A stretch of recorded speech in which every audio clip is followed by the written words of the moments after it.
With Django gone, Sabine is the best.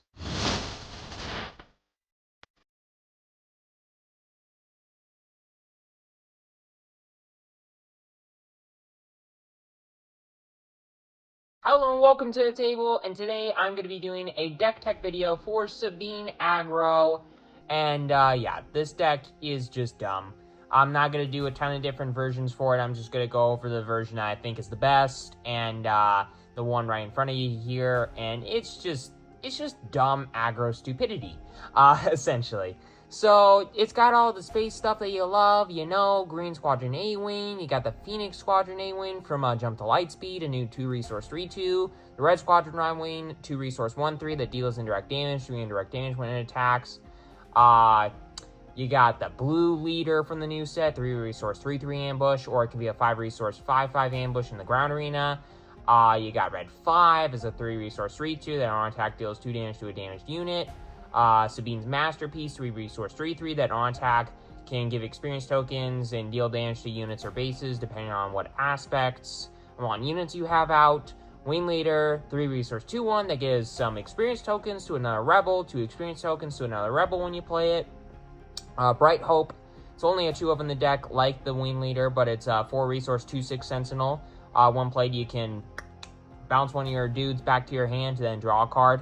That on play doesn't really matter as much, but I mean, it's a 4-resource 2-6 Sentinel, and that's about all that matters there. So a ton of space units that we all know and love, but a ton of new ones as well. Some pilots to help support them. I got the Luke Skywalker as a 1-of, 2-resource 3-2, or you can pilot it for 3, and it's a 3-2 buff. But when the thing that Luke is upgraded onto gets defeated, you basically get to put him into the ground arena rested as a unit that you can use on the next turn, which is neat. Biggs is a 2-of, 3-resource 3-4. You can pilot it for 1 to give a 2-1 buff, and depending on what unit you're attaching it to, some extra effect, like Overwhelm, a +1 power buff, or Grit if it's a speeder, which there aren't any in this deck. So either a +1 buff to a transport or an Overwhelm, just stat line or keyword, whatever, added onto a thing. Then there's also Chewbacca, easily the best pilot in the game, at least in my opinion. It's 5-resource 5-6 that can't be returned to hand or defeated by enemy card effects, and then you can pilot it for 3, and it gives a 3-3 buff, and that same kind of like protection keyword, which is, or words, whatever I'm trying to say. It's just really good. Makes your stuff harder to interact with, the space stuff. It's especially good on Sabine's Masterpiece because that is something that you really want to stick around because it can get so much value over the course of the game.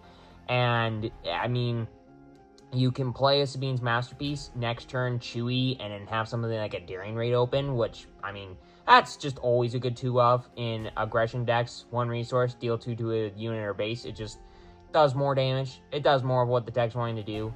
It's got some ground units, obviously, but it's got ones that we all know and love. We got the OG Sabine Wren from set 1, 2-resource 2-3. It can be harder to attack, depending on the aspects that you have out, and it deals damage to the defender or base whenever it attacks. You got Fleet Lieutenant that just, you play it, 3-resource 3-3, you get to attack with another rebel for 2 extra damage. I mean, it's just more good value. K2SO, 4-resource 4-4, Overwhelm when it's defeated. You either deal damage to the opponent's base, or you make them discard a random card, which, I mean, none of that seems to be bad for you. Then there's Poe, 5-resource 6-6, that on attack, you can discard a number of cards from your hand to get various different effects, like making the opponent discard a card from their hand, or dealing damage to stuff, or defeating upgrades. Which, with pilots being a big thing, not as big, like early on, some decks that I was building, like the Luke deck that I was building, had a ton of upgrades, ton of pilots in it, and I mean there are still some good ones that are really good to get rid of, like Chewbacca, but I mean, yeah, Poe is just a really good card, is essentially what I'm trying to say here.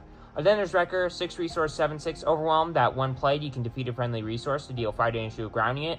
Not as good like of a when played because ground is not nearly as like essential. It's a lot more spread out evenly between the space and the ground, especially in heroism decks.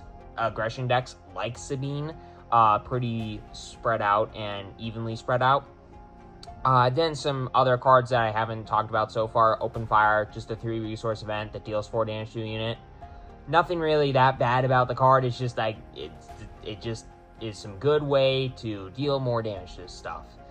Then there's Darksaber, 4 resource, upgrade, gives a 4/3 buff to a non-vehicle unit. If the upgrade, when you attack with the thing, if the thing's a Mandalorian, you get to give experience tokens to a crap other Mandalorians. I don't think it matters if it's a Mandalorian or not, it just gives experience tokens to all your other Mandos.